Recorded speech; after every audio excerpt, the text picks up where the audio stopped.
নমস্কার। আজ সোমবার। আজ সকালে দারুণ একটা ব্রেকফাস্ট বানাচ্ছি। দেখুন কি কি নিয়ে নিয়েছি। সুইট কর্ন আছে, মাখানা আছে, আর ফুলকপি আর বিনস। এগুলো অল্প করে ভাপানো।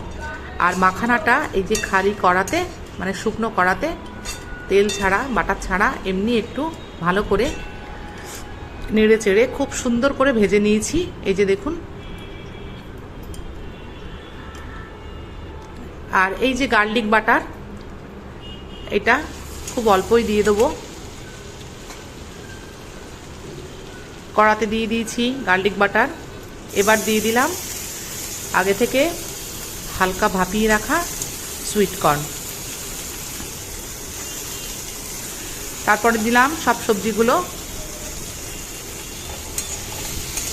এবার বেশ কিছুক্ষণ এটাকে ভাজতে হবে। এত সুন্দর হয় এই ব্রেকফাস্টটা খেতে।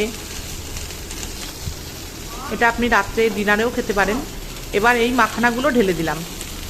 মাখানাগুলো আগে থেকেই রোস্ট করা ছিল, আপনারা দেখেছেন। এবার সব একসাথে খুব ভালো করে মিশিয়ে নিলাম। আর কিন্তু বাটার দেব না। আর যেহেতু নুন দিয়েই ভাপানো ছিল, সেই জন্য আর নুন দিলাম না। দিয়ে দিলাম একটু গোলমরিচ গুঁড়ো।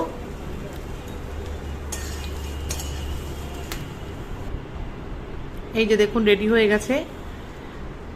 আপনারা করে একদিন খেয়ে দেখবেন, আমায় জানাবেন কেমন লাগলো। সবাই ভালো থাকবেন।